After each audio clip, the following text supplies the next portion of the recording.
Assalamualaikum warahmatullahi wabarakatuh. Alhamdulillah wassalatu wassalamu ala Rasulillah amma ba'du. Pada kesempatan yang berbahagia ini, kami dari kelompok 4 akan mempresentasikan hasil diskusi kami dalam tema pelajaran mata kuliah psikologi belajar dengan subtema perbedaan individual, kemudian ada teori perbedaan individual dan kesiapan belajar.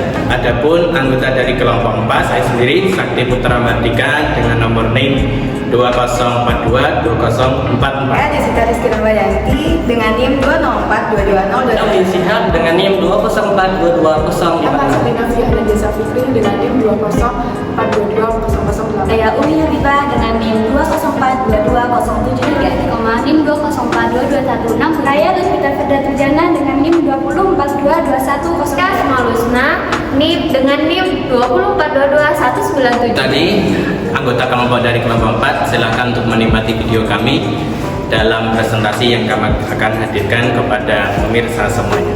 Dalam kesempatan ini, saya akan menjelaskan tentang dua hal. Yang pertama, tipologi berdasarkan golongan darah, dan yang kedua, kesiapan belajar. Tipologi berdasarkan golongan darah itu menurut tata uji Furugwa dibagi menjadi 4, yaitu yang pertama golongan darah A, golongan darah B, golongan darah O, dan golongan darah AB. Untuk yang pertama itu golongan darah A.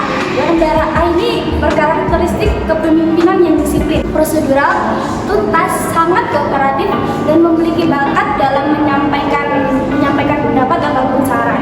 Namun kelemahan golongan darah ini adalah saat stres mereka itu lebih memilih untuk diam dan kurang ide juga otoriter. Dan yang kedua adalah golongan darah B. Golongan darah ini adalah golongan darah yang berkarakteristik banyak ide, percaya diri, tidak bergantung pada orang lain, fleksibel, sistematis, dan lebih netral. Namun kelemahan golongan darah ini adalah tidak suka mapan, otoriter, dan sensitif, ataupun juga dengan kurang disiplin. Yang ketiga yaitu golongan darah O. Golongan darah ini bersifat memiliki perasaan yang suka menciptakan gairah atau keharmonisan dalam sebuah kelompok. Dalam kepemimpinan, mereka berjiwa orator, berani, terus lemah lembut, juga dengan menolong yang lemah, dan juga selektif dan bersahabat dengan berhati-hati. Namun kelemahan golongan darah ini adalah tidak terkontrol, tidak tuntas, dan juga kurang berhati-hati. Yang terakhir adalah golongan darah AB. Golongan darah ini memiliki perasaan yang sensitif dan lembut, juga memiliki perasaan antara golongan darah A dan golongan darah B, memiliki pemikiran yang objektif, dan juga selalu mengambil keputusan sesuai dengan musyawarah. Hal yang kedua adalah kesiapan belajar. Kesiapan belajar sendiri diartikan sebagai keadaan di mana peserta didik mampu secara fisik, mental, maupun kemampuan lain dalam proses pembelajaran dan juga dalam menerima pekerjaan yang telah diberikan oleh guru. Dalam hal ini banyak sekali perbedaan individual dalam kelas. Oleh karena itu, banyak sekali perbedaan tersebut menciptakan sebuah problem yang bersifat praktis. Dalam hal ini, guru disarankan untuk menganalisis lebih dalam hal apa yang mendasari problem-problem tersebut, atau juga dengan menggunakan bahan ajar atau metode penelitian atau metode belajar yang digunakan untuk proses pembelajaran agar lebih menarik, dan juga memvariasikan beberapa gaya dalam proses belajar agar peserta didik mampu mengenal dan proses pelajaran akan lebih efektif. Dapat disimpulkan, kesiapan belajar di sini adalah keadaan di mana peserta didik itu mampu baik secara fisik, mental, bahasa, sosial, maupun kemampuan lain yang diharapkan dapat menciptakan dan menerima pekerjaan yang telah diberikan oleh guru, serta juga menciptakan tujuan belajar yang telah disesuaikan dengan program. Demikian yang saya sampaikan, kurang lebihnya mohon maaf. Assalamualaikum warahmatullahi wabarakatuh. Pada hakikatnya setiap individu memiliki ciri khas dan juga perbedaan yang berbeda-beda. Maka pada kesempatan kali ini saya akan membahas beberapa faktor yang menjadi perbedaan individu.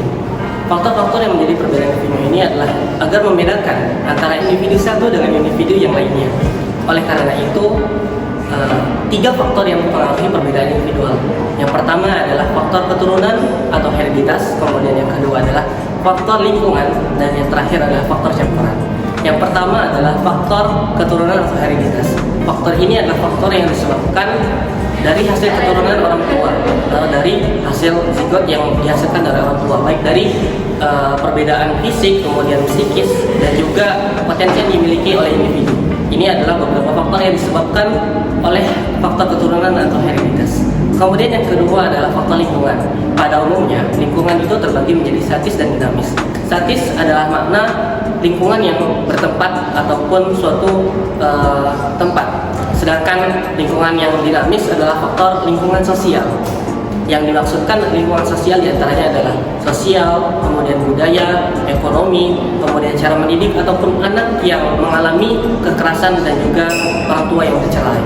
Itu adalah beberapa faktor dari lingkungan sosial yang dinamis. Kemudian yang terakhir adalah faktor campuran. Ya, pada kesempatan yang pertama ini saya akan menjelaskan terkait dengan prolog perbedaan individual.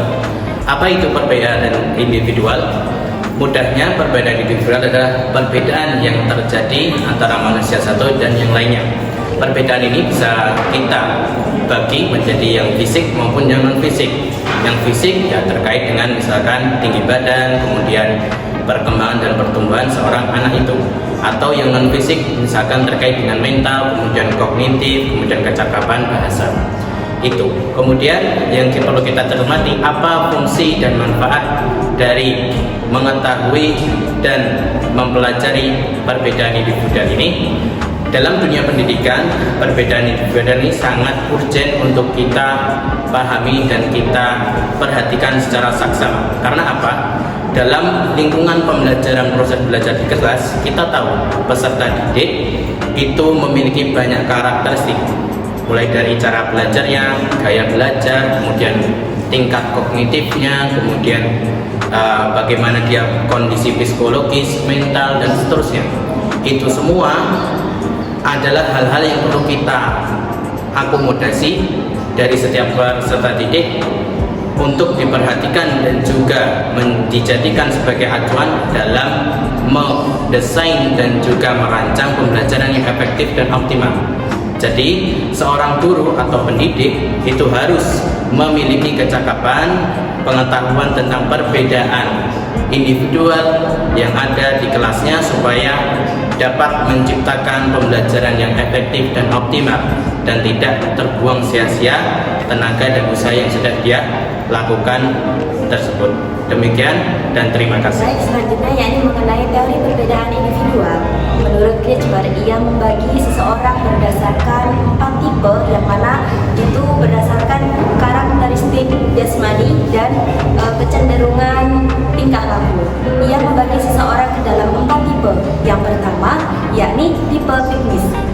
Yang dimaksud dengan tipe piknis yakni seseorang yang memiliki tubuh gemuk. Biasanya ia memiliki sifat humor, gembira dan positif. Yang kedua yakni tipe atletis. Biasanya orang yang memiliki tubuh atlet, ia memiliki sifat realistis, ekstrovert, mudah bergaul dan supel. Yang ketiga yakni tipe astenis. Yang dimaksud dengan tipe astenis yakni orang yang memiliki tubuh kurus. Biasanya ia kaku dalam bergaul dan mudah tersinggung. Dan yang terakhir yakni tipe displastis. Biasanya orang yang memiliki tipe displastis yakni memiliki bentuk tubuh yang tidak normal dan memiliki karakteristik tingkah laku yang tidak normal serta memiliki pribadi yang inferioritas. Kemudian menurut Carl Gustav Jung, ia membagi seseorang berdasarkan orientasi sosial dibagi menjadi 3. Yang pertama yakni introvert, yang kedua extrovert, dan yang ketiga adalah ambivert. Yang dimaksud dengan introvert yakni seseorang yang mana ia lebih memilih berada di dalam lingkungannya sendiri daripada berada di lingkungan yang pertama yakni tipe introvert. Yang dimaksud dengan tipe introvert yakni tipe seseorang yang mana ia lebih suka menyendiri daripada berada di lingkungan orang lain. Adapun ciri-ciri orang yang introvert yakni ia biasanya pemalu, pendiam, dan suka menyendiri. Tipe yang kedua yakni tipe ekstrovert. Yang dimaksud dengan tipe ekstrovert yakni tipe seseorang yang lebih suka berada dalam keramaian. Adapun ciri-ciri orang yang ekstrovert yakni biasanya ia lebih percaya diri, mudah bergaul, dan mudah berinteraksi. Yang ketiga yakni ambivert. Yang dimaksud dengan ambivert yakni tipe seseorang yang mana ia mempunyai sifat introvert dan ekstrovert di dalam dirinya. Biasanya orang yang ambivert ini ia bisa menyesuaikan dirinya dengan lingkungan yang ada di sekitar. Selanjutnya yaitu tentang karakteristik kognitif murid. Karakteristik kognitif murid itu terbagi menjadi 3. Yang pertama itu adalah kesiapan belajar. Kesiapan belajar yaitu keadaan anak siap secara fisik maupun mental dalam menerima ilmu dari guru dalam proses pembelajaran secara baik dan benar. Yang kedua yaitu bakat. Nah, bakat itu adalah sifat dasar bawaan peserta didik dari lahir. Yang ketiga adalah latar belakang. Nah, latar belakang ini yaitu suatu hal yang menjadi dasar adanya kejadian oleh peserta didik, baik yang positif maupun Selanjutnya adalah perbedaan kesiapan belajar.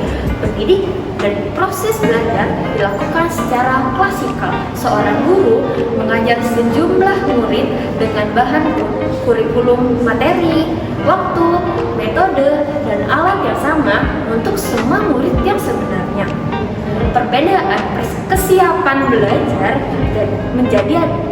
terbagi menjadi 2, yaitu faktor internal dan faktor eksternal. Yang pertama adalah faktor internal, yaitu keadaan atau kondisi jasmani peserta didik, yaitu seperti kesehatan, perhatian, kecerdasan, bakat, dan minat. Yang kedua adalah faktor eksternal, yaitu kondisi lingkungan peserta didik seperti keluarga, sekolah, masyarakat, dan aktivitas. Oke, selanjutnya saya akan memaparkan materi mengenai teori perbedaan individual berdasarkan cairan tubuh dan struktur tubuh. Langsung saja, yang pertama adalah berdasarkan cairan tubuh dibagi menjadi 4. Yang pertama ada sanguinis, yaitu tipe kepribadian seseorang yang memiliki banyak empedu hitam yang ada di dalam tubuhnya. Biasanya ia bersifat pemurung, pesimis, dan penakut. Yang kedua adalah sanguinicus, di mana tipe kepribadian seseorang yang memiliki banyak cairan darah di dalam tubuhnya. Biasanya ia memiliki sifat periang, mudah optimis, dan wajahnya berseri-seri. Yang ketiga adalah phlegmaticus, di mana tipe kepribadian seseorang yang memiliki banyak lendir di dalam tubuhnya. Biasanya orang yang memiliki tipe kepribadian ini bersifat lamban, masa bodoh. Yang keempat, yang terakhir adalah ada cholericus, tipe kepribadian seseorang yang memiliki banyak empati di dalam tubuhnya. Ia bersifat peka, tegar, dan teguh. Selanjutnya berdasarkan struktur tubuh dibagi menjadi 3. Yang pertama ada endomorfik, mesomorfik, dan ektomorfik. Yang pertama endomorfik, biasanya ia terlihat lembut, gemuk, dan berat badan relatif lebih rendah. Yang kedua ada mesomorfik, tipe tubuh ini biasanya cenderung terlihat kokoh dan keras. Dan yang ketiga adalah ada ektomorfik, biasanya tipe tubuh ini terlihat jambung, dada kecil atau pipih, lemah, dan otot-otot tidak berkembang. Sekian dari saya, terima kasih. Yang selanjutnya saya akan menjelaskan tentang kepribadian manusia menurut triopologi Carl Gustav Jung, yang dimana kepribadian manusia berdasarkan dominan. Yang pertama yaitu atas dasar dominasi, yaitu seseorang ada yang merasa senang atas kemenangan dan ada seseorang yang merasa merasa merendah atau suka mengalah gitu. Yang kedua yaitu atas dasar kepercayaan kepada kepribadian manusia, yaitu ada seseorang yang merasa percaya diri kepada dirinya sendiri dan ada seseorang yang selalu merasa rendah diri. Yang ketiga yaitu ada dasar maskulinitas dan feminitas, yang dimana seseorang merasa mempunyai sifat jantan dan ada seseorang yang merasa berwatak betina. Dan yang selanjutnya yaitu kepribadian manusia menurut triopologi Edward Spangler berdasarkan 6 nilai hidup sosial. Yang pertama yaitu teoritis atau pengetahuan, yang dimana berdasarkan tindakan, yang dimana manusia berdasarkan tindakan nilai teoritis atau pengetahuan.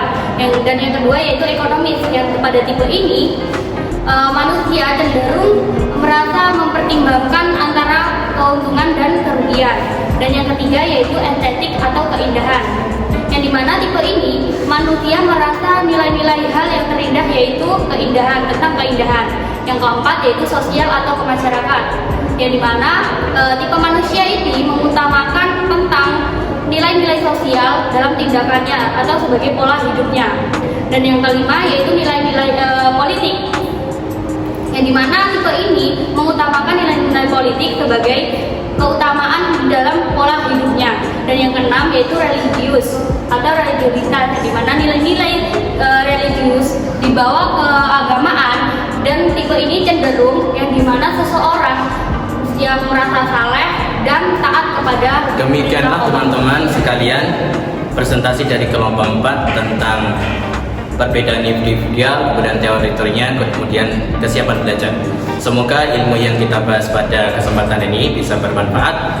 Kemudian terima kasih atas atensi dan partisipasinya. Kita akhiri akhir kalam. Wassalamualaikum warahmatullahi wabarakatuh.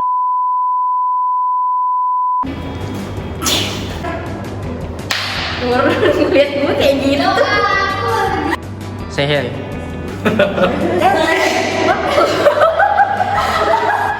Orang kepribadian.